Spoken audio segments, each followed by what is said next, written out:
Hi hello ನಮಸ್ಕಾರ, ಎಲ್ಲರೂ ಹೇಗಿದ್ದೀರಾ? ಚೆನ್ನಾಗಿದ್ದೀರಾ ಅಂತ ಭಾವಿಸ್ತಾ ನಮ್ಮ ವಿಡಿಯೋನ ಮುಂದುವರಿಸೋಣ. ಇವತ್ತು ನೀವು ತಮ್ಮನೇಲಿ ನೋಡಿದ್ದೀರಾ, ಭಾಳ ವಿಶೇಷವಾದಂಥ, ಇತ್ತೀಚೆಗಂತೂ ಭಾಳ ವಿಶೇಷವಾದಂಥ ಫೇಮಸ್ ಆಗ್ತಾ ಇದೆ. ಅದರಲ್ಲೇ ಭಾಳ ವಿಶೇಷವಾದಂಥ ಒಂದು ಕ್ಷೇತ್ರ ಇದು. ದಕ್ಷಿಣ ಜಿಲ್ಲೆಯ ಒಂದು ಧಾರ್ಮಿಕವಾದಂಥ ಒಂದು ತಾಣ, ಮಂಜುನಾಥ ಸ್ವಾಮಿ ದೇವಾಲಯ ಇರುವಂಥ ಒಂದು ಪ್ರಸಿದ್ಧವಾದಂಥ ಶ್ರವಣಬೆಳಗೊಳದಂತೆ ಒಂದು ದೊಡ್ಡ ಪ್ರತಿಮೆ ಉಳ್ಳಂಥ, ಬಾಹುಬಲಿ ಉಳ್ಳಂಥ ಒಂದು ಸುಮಾರು 700 ವರ್ಷಗಳ ಹಳೆಯ ಇತಿಹಾಸ ಇರುವಂಥ ಒಂದು ಐತಿಹಾಸಿಕ ಪುಣ್ಯಕ್ಷೇತ್ರವೇ ಈ ನಮ್ಮ ಧರ್ಮಸ್ಥಳ. ನೇತ್ರಾವತಿ ನದಿಯ ದಡದಲ್ಲಿರುವಂಥ ಇಲ್ಲಿಯ ದೈವ ಮಂಜುನಾಥ ಸ್ವಾಮಿ ಮಂಗಳೂರಿನ ಕದ್ರಿ ಎಂಬಲಿನಿಂದ ತಂದು ಇಲ್ಲಿ ಅದನ್ನು ಸ್ಥಾಪಿಸಿದರು. ಅದು ಯಾರು ಅಂದರೆ ಶ್ರೀ ವಾದಿರಾಜರು ಅಂತ ಹೇಳಲಾಗುತ್ತೆ, ಪ್ರತಿಷ್ಠಾಪಿಸಿದ್ರು ಅಂತ ಹೇಳ್ತಾರೆ ಎಂಬ ಪ್ರತೀತಿ ಇದೆ. ಮತ್ತು ಈ ದೇವಾಲಯದಲ್ಲಿ ತುಂಬ ದಾನ ಧರ್ಮ ಎಲ್ಲ ತುಂಬ ನಡೆಯುತ್ತೆ ಅನ್ನೋದು ನಾವು ಬಹಳ ವರ್ಷದಿಂದ ನೋಡ್ಕೊಂಡು ಬಂದಿದ್ದೀವಿ, ಕೇಳ್ಕೊಂಡು ಬಂದಿದ್ದೀವಿ. ಇಲ್ಲಿ ಭಕ್ತರಿಗೆ ನೈತಿಕ, ಸಾಂಸ್ಕೃತಿಕ ಹಾಗೂ ಧಾರ್ಮಿಕ ಕೇಂದ್ರವಾಗಿರೋದ್ರಿಂದ ನಾಡಿನ ಯಕ್ಷಗಾನದ ಒಂದು ಏನು ಹೇಳ್ತಾರೆ, ಅದಕ್ಕೆ ಒಂದು ಚರಿತ್ರೆ ಕೂಡ ಇಲ್ಲಿ ಅಲಂಕೃತವಾಗಿದೆ ಅಂತ ಹೇಳಿದ್ರೆ ತಪ್ಪಾಗಲಾರ್ದು. ಈ ಕ್ಷೇತ್ರಕ್ಕೆ ಹಿಂದಿನ ಹೆಸರು ಕುಡುಮ ಅಂತ ಒಂದು ಹೆಸರು. ಈ ಪ್ರಾಂತ್ಯದಲ್ಲಿ ನೆತ್ಯಾಡಿ ಬೀಡುವಂಥ ಅಂತ ಗೃಹದಲ್ಲಿ ಒಬ್ಬರು ಬೀರ್ಮಣ್ಣ ತೇರ್ಗಡೆ ಮತ್ತು ಅಮ್ಮು ಬಲ್ತಾಳಿ ಅಂತ ಇಬ್ಬರು ಸತಿಪತಿಗಳು, ಬಹಳ ಧಾರ್ಮಿಕವಾದಂಥ, ಬಹಳ ನಿಷ್ಠಾವಂತರಾದಂಥ ದಂಪತಿಗಳು ವಾಸವಾಗಿರ್ತಾರೆ. ಒಮ್ಮೆ ಇವರ ಮನೆಗೆ 4 ಜನ ಮಂದಿ ಅತಿಥಿಗಳು ಬರ್ತಾರೆ.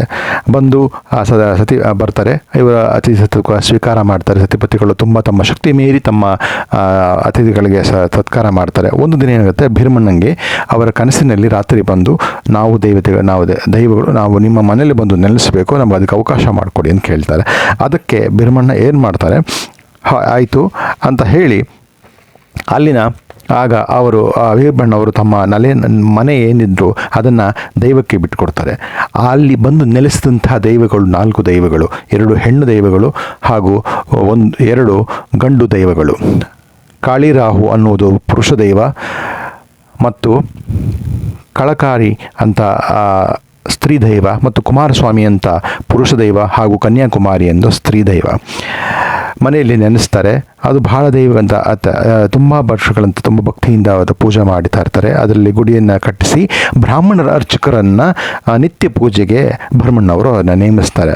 ಒಂದು ದಿನ ಏನಾಗುತ್ತೆ, ದೈವಗಳು ಇಲ್ಲಿ ಒಂದು ಶಿವಲಿಂಗವನ್ನು ಸ್ಥಾಪಿಸು ಅಂತ ಒಂದು ಆಜ್ಞೆ ಮಾಡ್ತಾರೆ ಭೀರ್ಮಣ್ಣಂಗೆ. ಆವಾಗ ಅವರು ಕದ್ರಿಯಲ್ಲಿರುವಂಥ ಮಂಜುನಾಥ ಲಿಂಗವನ್ನು ತರಲು ತಮ್ಮ ಪ್ರತಿನಿಧಿಯಾದಂಥ ಅಪ್ಪಣ್ಣ, ನೀವು ಅಪ್ಪಣ್ಣ ಯಾರು ಅಂತ ಕೇಳ್ಬೋದು. ಅಪ್ಪಣ್ಣ ನಾವು ಪ್ರತಿ ಧರ್ಮಸ್ಥಳಕ್ಕೆ ಹೋಗೋಕ್ಕೆ ಮುಂಚೆ ಮೊದಲು ಅಪ್ಪಣ್ಣನ ಸ್ವಾಮಿಯನ್ನು ನೋಡಿ ನಂತರ ನಾವು ಮಂಜುನಾಥ ಸ್ವಾಮಿಯನ್ನು ನೋಡೋಕ್ಕೆ ಹೋಗ್ತೀವಿ. ಇದು ಒಂದು ಪ್ರತೀತಿಯಾಗಿದೆ. ಅವರ ಕೈಯಲ್ಲಿ ಅದನ್ನು ಲಿಂಗವನ್ನು ತರಿಸಿ ಇಲ್ಲಿ ದೇವಾಲಯನ ನಿರ್ಮಾಣ ಮಾಡಿದ್ರು ಅಂತ ಇಲ್ಲಿಯ ಜನರು ಒಂದು ಜನಜನಿತವಾಗಿದೆ ಅಂತ ಹೇಳಲಾಗುತ್ತೆ. ಬಹಳ ವಿಶೇಷವಾದ ಧರ್ಮಸ್ಥಳ. ಪ್ರತಿಯೊಬ್ಬರು ಬಂದವ್ರಿಗೂ ಇಲ್ಲಿ ಅನ್ನದಾನ ನಡೆಯುತ್ತೆ ಮತ್ತು ವಿದ್ಯಾದಾನ ನಡೆಯುತ್ತೆ ಹಾಗೂ ವಿಶೇಷವಾಗಿ ಮತ್ತು ಔಷಧ ದಾನ ನಡೆಯುತ್ತೆ. ಸಾಮೂಹಿಕ ಇಲ್ಲಿ ಬಹಳ ಒಂದು ಕಲ್ಚರ್ ಆ್ಯಕ್ಟಿವಿಟೀಸ್ ಅನ್ನೋದು ತುಂಬ ನಡೆಯುತ್ತೆ. ಪ್ರತಿದಿನ ಏನಾದ್ರು ಒಂದು ಪೂಜೆ ಪುನಸ್ಕಾರ ಹಾಗೂ ಪ್ರತಿಯೊಂದಾದಂಥ ಒಂದು ವಿಶೇಷತೆಗಳನ್ನು ಕೊಡಿದಂಥ ಒಂದು ಧರ್ಮಸ್ಥಳ. ಬಹಳ ಪ್ರಸಿದ್ಧವಾದಂಥ ಕ್ಷೇತ್ರವಾಗಿ ನಾವು ಸುಮಾರು ಜನ ನೋಡಿದ್ದಾರೆ. ಇಲ್ಲಿದು ಯಾರು ಅಂತ ಅಂತಲ್ಲ, ಸುಮಾರು ಜನ ಧರ್ಮಸ್ಥಳ ಅಂದರೆ ಪ್ರತಿಯೊಬ್ಬರಿಗೂ ಗೊತ್ತಿರುವಂಥ ಸ್ಥಳವಾಗಿದೆ. ಬಹಳ ವಿಶೇಷತೆ. ಮತ್ತು ಇಲ್ಲಿ ತುಂಬ ಅದೇ ಅನ್ನದಾನ ನಡೆದಾಗ ಇಲ್ಲಿ ಯಾರೇ ಬಂದು ನೆನೆಸಿದ್ರು, ಇಲ್ಲಿ ಯಾರು ಬಂದರೂ ಯಾರು ಹಸ್ತುಕೊಂಡು ಹೋಗಬಾರದು ಅಂತ ಇಲ್ಲಿ ಅನ್ನಪೂರ್ಣೇಶ್ವರಿಯ ಒಂದು ಸನ್ನಿಧಾನ, ಅನ್ನಪೂರ್ಣೆಯ ಒಂದು ಅನ್ನದಾನ ಭಾಳ ವಿಶೇಷವಾಗಿ ನಡೆಯುತ್ತೆ. ಮತ್ತು ವಿದ್ಯಾದಾನ ಕೂಡ ನಡೆಯುತ್ತೆ, ತುಂಬ ವಿದ್ಯಾದಾನ ನಡೆಯುತ್ತೆ. ಇಲ್ಲಿ ಆದಂಥ ಒಂದು ಕೆಲವು ಕಾಲೇಜ್ಗಳು ಹಾಗೂ ಇದುಗಳು ತುಂಬ ಇವೆ. ಅಲ್ಲಿ ವಿದ್ಯಾದಾನಗಳನ್ನು ತುಂಬ ನಡೆಸ್ತಾರೆ ಹಾಗೂ ಅದು ಭಾಳ ಪ್ರಮುಖವಾಗಿದೆ ಕೂಡ.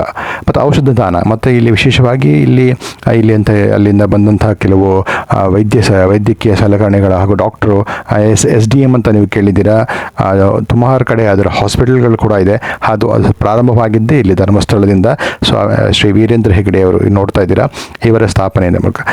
ಇದಲ್ಲದೆ ಇನ್ನೊಂದು ಭಾಳ ವಿಶೇಷವಾಗಿದೆ. ಇಲ್ಲಿ ಬಹಳ ತುಂಬ ವಿಶೇಷವಾದಂಥ ಪ್ಲೇಸ್ಗಳು ಇವೆಲ್ಲ. ಇಲ್ಲಿ ನೀವು ಒಂದು ಕಾರ್ ಮ್ಯೂಸಿಯಂ ಕೂಡ ನೋಡ್ಬೋದು. ಮತ್ತು ಬಹಳ ಒಂಥರ ಏನು ಹೇಳ್ತಾರೆ, ಅದಕ್ಕೆ ಇಲ್ಲಿ ಬಂದರೆ ನಿಮ್ಗೆ ಏನೋ ಒಂದು ದೈವಿಕ ಭಾವ, ಏನೋ ಒಂಥರ ಮಂಜುನಾಥ ಸ್ವಾಮಿಯ ನೋಡಿದ ತಕ್ಷಣ ಏನೋ ಒಂದು ಮನಸ್ಸಿನಲ್ಲಿ ಎಂಥ ದುಗುಡ ಇದ್ದರೂ ಅದು ನಮ್ಮಲ್ಲಿ ಕಮ್ಮಿ ಆಗುತ್ತೆ, ಮತ್ತು ನಾವು ಏನು ಕೇಳ್ಕೊಂಡ್ರೂ ನಡೆಯುತ್ತೆ. ಮತ್ತು ಆಣೆ ಪ್ರಮಾಣಗಳು ಭಾಳ ನಡೆಯುತ್ತೆ ಇಲ್ಲಿ, ಭಾಳ ನಾವು ಕೇಳಿದ್ದೀವಿ ಇದ್ರ ಬಗ್ಗೆ. ಇಲ್ಲಿ ಆಣೆ ಮಾಡಿ ನಾನು ಸತ್ಯ ಒಪ್ಕೋಬೇಕಾದ್ರೆ ಇಲ್ಲಿ ನಾನು ಏನೇ ಒಂದು ಕಾರ್ಯ ಮಾಡಬೇಕಾದ್ರೆ ಸತ್ಯತೆ ಅನ್ನೋದು ಕಾಪಾಡಿಕೊಳ್ಳೋಕ್ಕೋಸ್ಕರ ಇಲ್ಲಿ ಆಣೆ ಮಾಡ್ತಾರೆ. ಆಣೆ ಅದು ನಿಜ ಆಗತ್ತೆ ಅಂತ ಕೂಡ, ನಿಜ ಅದು ಅನ್ನೋದು ಕೂಡ ಭಾಳ ಜನಷ್ಟು ಜನಕ್ಕೆ ಇದಾಗಿದೆ. ಅಷ್ಟು ವಿಶೇಷವಾದಂಥ ಒಂದು ಮಂಜುನಾಥ ಸ್ವಾಮಿನ ನೋಡ್ತಾ ಇದ್ದೀರಾ. ಪ್ರತಿನಿತ್ಯ ನೀವು ಇಲ್ಲಿ ಒಂದು ದಿನ ಅಂತಲ್ಲ, ಸುಮಾರು 365 ದಿನಗಳು ಕೂಡ ವಿಶೇಷ ಪೂಜೆ ಪುನಸ್ಕಾರಗಳು, ಭಕ್ತಾದಿಗಳು ದಿನ ಲಕ್ಷಾಂತರ ಜನಗಳು ಅನ್ನದಾನ ನಡೆಯುತ್ತೆ. ಯಾರು ಇಲ್ಲಿ ಹಸ್ಕೊಂಡು ಹೋಗೋಕೆ ನೋಡ್ತಾ ಇದ್ದೀರಾ. ಪ್ರತಿನಿತ್ಯ ಅನ್ನಪ್ರಸಾದ ಭಕ್ತಾದಿಗಳು ಸೇವನೆ ಮಾಡ್ತಾರೆ. ಅನ್ನಪೂರ್ಣೆ ನೋಡ್ತಾ ಇದ್ದೀರಾ. ಇಲ್ಲಿ ಬಹಳ ವಿಶೇಷವಾದ, ನೀವು ಅಲ್ಲಿ ಊಟ ಮಾಡೋದೇ ಒಂದು ಚೆಂದ, ಅಲ್ಲಿಯ ಊಟದ ಒಂದು ಇದೇ ಚೆಂದ. ದಿನನಿತ್ಯ ಒಂದು ಅನ್ನ, ಒಂದು ತಿಳಿಸಾರು, ಅನ್ನ, ಒಂದು ಹುಳಿ, ಆ ಪಲ್ಯ, ಆ ಪಾಯಸ, ಅದು ಬಹಳ ವಿಶೇಷ. ಮತ್ತೊಂದು ಇಲ್ಲಿನ ಮತ್ತೊಂದು ಆಕರ್ಷಣೆ ಅಂತ ಹೇಳಿದ್ರೆ ಬೃಹತ್ಕಾರವಾದಂಥ ಏಕಶಿಲಾ ಗೋಮಟೇಶ್ವರ. ಇದರ ನಿರ್ಮಾಣ ಕಾರ್ಯ ರಂಜಾಳ ಗೋಪಾಲಸ್ವಾಮಿ ಶೆಣೈ ನೇತೃತ್ವದಲ್ಲಿ 1968ರಲ್ಲಿ ಪ್ರಾರಂಭವಾಗಿ 1972ರಲ್ಲಿ ಮುಕ್ತಾಯ ಆಯಿತು ಅಂತ ಹೇಳ್ತಾರೆ. ಕಾರ್ಕಳದಿಂದ ಸುಮಾರು 75 ಕಿಲೋಮೀಟರ್ ದೂರದಲ್ಲಿರೋದ್ರಿಂದ ಇಲ್ಲಿಗೆ ಇದನ್ನು ವಿಶೇಷ ವಾಹನದಲ್ಲಿ ತಂದು ಅದನ್ನು ಇಲ್ಲಿ ವ್ಯವಸ್ಥೆ ಮಾಡಲಾಗಿತ್ತು. 39 ಅಡಿ ಎತ್ತರದಿಂದ 14 ಅಡಿ ದಪ್ಪವಿರುವಂಥ ಈ ವಿಗ್ರಹವನ್ನು ಗ್ರಾನೈಟ್ ಶಿಲೆಯಿಂದ ಮಾಡಿದ್ದಾರೆ. ಅದು ಸುಮಾರು 175 ಟನ್ಗಳಿದೆ. ಆಗ ಮಾಡಿದಾಗ ತುಂಬ ವಿಶೇಷವಾಗಿತ್ತು, ಯಾಕಂದರೆ ಈಗ ತುಂಬ ಸಲಕರಣೆಗಳಿದೆ ತರೋದಕ್ಕೆ. ಆವಾಗ ತುಂಬ ಕಷ್ಟಪಟ್ಟು ತಂದು ಇಲ್ಲಿ ಧರ್ಮಸ್ಥಳದಲ್ಲಿ ವಿಶೇಷವಾಗಿ ಭಕ್ತಾದಿಗಳ ಅದನ್ನು ಮಾಡಿ ವೀರೇಂದ್ರ ಹೆಗಡೆ ನೇತೃತ್ವದಲ್ಲಿ ಅದನ್ನಲ್ಲಿ ಸ್ಥಾಪನೆ ಮಾಡಿದ್ರು ಅಂತ ಹೇಳಲಾಗತ್ತೆ. ಎಷ್ಟು ವಿಶೇಷತೆ ಅಲ್ವಾ. ಬಹಳ ವಿಶೇಷವಾಗಿರುವಂಥ ಒಂದು ಬಾಹುಬಲಿ ವಿಗ್ರಹವನ್ನು ನಾವು ಕಾಣ್ಬೋದು.